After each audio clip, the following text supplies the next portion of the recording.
زبان کی نرمی زندگی کا درخت ہے، مگر اس کا بگڑنا روح کی شگفتی ہے۔ جو کچھ تمہیں چاہیے اسے مسکراہٹ کی قوت سے حاصل کرو، نہ کہ تلوار کی طاقت سے۔ شیر کو کوئی فرق نہیں پڑتا کہ ایک گیدڑ کیا سوچتا ہے۔ خدا کی مخلوق کی خدمت کرنا خدا کو خوش کرنے کا بہترین طریقہ ہے۔ نادان لوگ دولت کے لیے دل کا چین گنوا دیتے ہیں، جبکہ عقل مند دل کے چین کے لیے دولت لٹا دیتے ہیں۔ غلط بات پر غصہ آ جانا شرافت کی نشانی ہے، لیکن اسی غصے کو پی جانا مومن کی نشانی ہے۔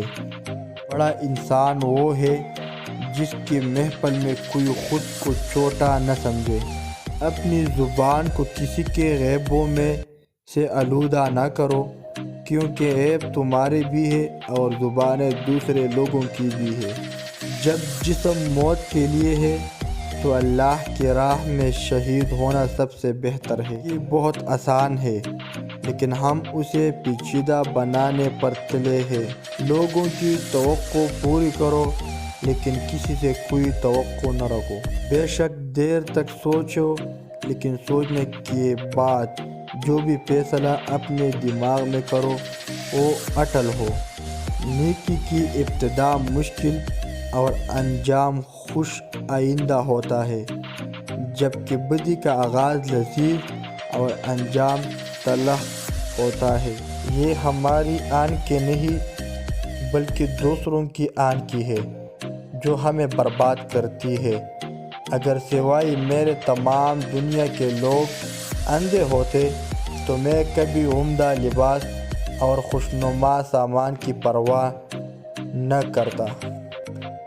سب سے اہم کام خدا کی پہچان ہے، اور جو یہ کر گیا وہی حقیقی انسان ہے۔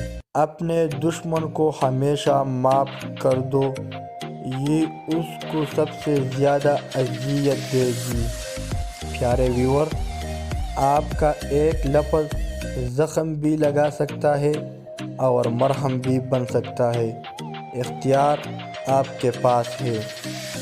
کچھ لوگ ان خطوں کی طرح ہوتے ہیں کہ جنہیں بار بار پڑھ کر بھی دل نہیں بھرتا۔ زندگی کا ہم پر کتنا بڑا احسان ہے کہ وہ ہم سے صرف ایک بار روکتی ہے۔